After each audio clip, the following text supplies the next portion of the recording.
Bonjour à tous et bienvenue, vous regardez 6 minutes chrono, le rendez-vous quotidien de la rédaction de Lyon Capitale. Et cette année, on va beaucoup parler des élections municipales qui auront lieu en mars 2026. Elles se feront sans un candidat, sans Pierre Oliver, qui ne sera pas le candidat des Républicains aux élections municipales à Lyon. Bonjour Pierre Oliver. Bonjour. Vous avez en effet rallié la semaine dernière Jean-Michel Aulas.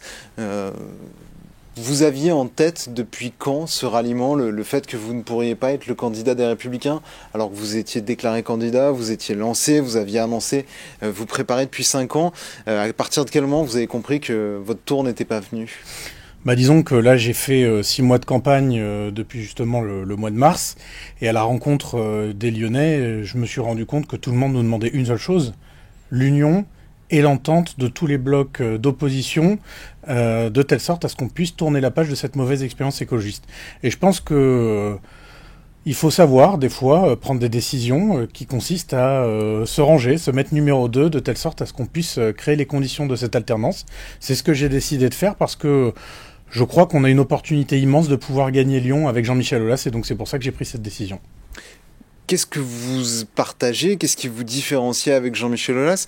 Qu'est-ce qui fait que c'était pour vous, naturel de vous ranger derrière lui ? Est-ce que vous appartenez à la même famille politique ? Je pense que lui a très clairement exprimé que son objectif c'était d'être un candidat de la société civile et d'ailleurs d'incarner une liste dans ce sens. Après, on a eu l'occasion d'échanger sur certaines valeurs, que ce soit les questions de sécurité, et j'ai eu l'occasion d'en parler à votre micro, qui me tiennent particulièrement à cœur, et il faut reconnaître que de ce point de vue-là, on est en phase. La même chose sur la bonne gestion de l'argent public, la même chose sur la protection des classes moyennes en ville et sur l'attractivité du territoire. Et en réalité, quand on balayait les sujets lors des discussions que nous avons eues avec Jean-Michel Aulas, on a très vite vu que nous avions des idées qui étaient totalement convergentes.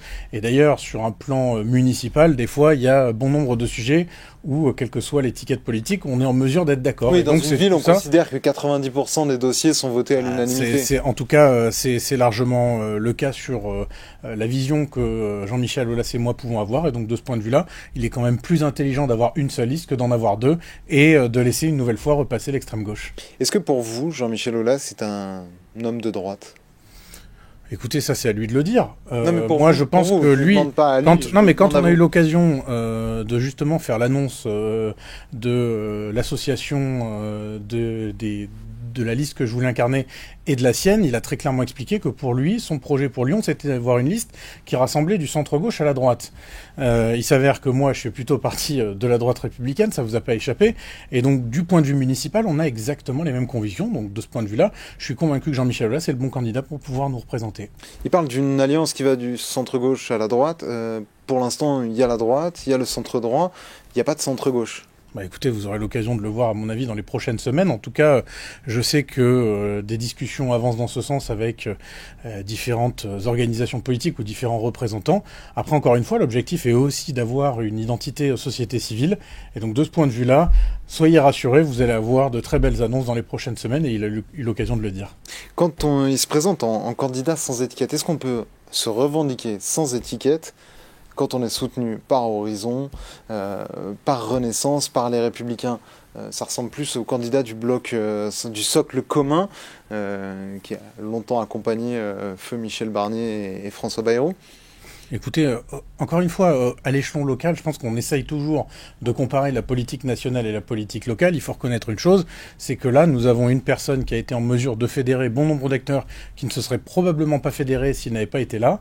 Et donc, il faut savoir saisir cette opportunité. En tout cas, je trouve que sa candidature est à ce stade la mieux placée pour pouvoir l'emporter.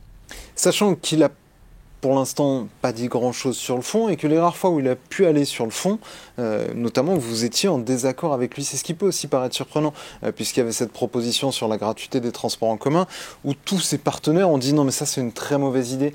Est-ce que vous avez eu des garanties, vous, sur le programme qu'il va porter ? Est-ce que vous voyez où il veut aller ? Parce que pour l'instant, à part lui, peut-être personne ne le sait. Non, parce que, je comprends que vous puissiez ressentir ça, parce qu'il n'est pas encore candidat, donc vous verrez lorsqu'il sera candidat.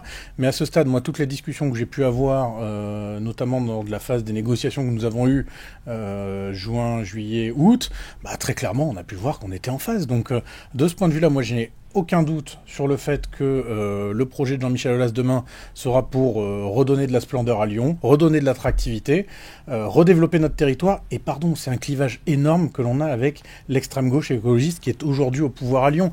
C'est quand même assez inédit d'avoir un tel combat politique avec des visions qui sont totalement opposées. Vous avez d'un côté une gauche radicale qui est pour la décroissance et qui a fait, je dirais, tout un mandat tourné sur des mesures improbables. Et là, vous aurez de l'autre le camp de la raison, le camp de l'attractivité. Pour vous c'est quand le maire de Lyon décide de dégenrer les pistes cyclables, par exemple, qu'il avait fait ces annonces-là, quand il explique qu'il veut dégenrer les cours d'école, quand il explique ce qu'il veut pour les cyclables. Non, mais quand il expliquait qu'il voulait pour les... de Fabien Bagnon qui n'est pas élu à la ville de Lyon. Non, si.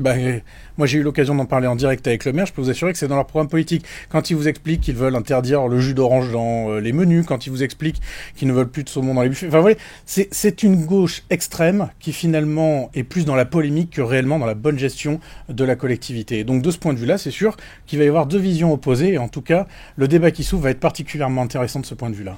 Vous avez évoqué, quand vous parliez de votre association avec Jean-Michel Aulas, le fait que vous alliez être le numéro 2. Ça veut dire que vous avez déjà discuté de ça, de votre place dans sa campagne. Mais pardon. Il est le patron, vous êtes le bras droit. C'est comme ça que les choses se sont réparties, puisqu'on voit aussi que d'autres partenaires disent il faut quand même qu'on commence un peu à se répartir les places. Vous avez obtenu quelle assurance vous allez rester maire du deuxième? Pardon, mais là, là, je comprends qu'une répartition des places pourrait intéresser tout le monde, mais là, le fond du débat, il n'était pas là. Il était sur est-ce qu'on est d'accord idéologiquement pour pouvoir porter une liste commune. Oui, c'est le cas. Après, comment tout ça va s'organiser? Vous vous doutez bien que la campagne va aussi apporter de nouvelles personnalités, va faire émerger de nouveaux talents. Et donc, de ce point de vue-là, je pense qu'il ne faut pas rester figé. L'objectif, c'est très clairement de pouvoir associer les forces politiques. Et je sais que dans d'autres mouvements, il y a aussi de grands talents. La question pour nous, c'est uniquement de comment on sort Lyon de la situation dans laquelle elle est. Et en tout cas, c'est ce sur quoi nous nous sommes mis d'accord. Merci beaucoup Pierre-Oliver d'avoir répondu à notre invitation, à nos questions. Moi, je vous retrouve très bientôt pour une nouvelle édition de 6 minutes chrono. Au revoir.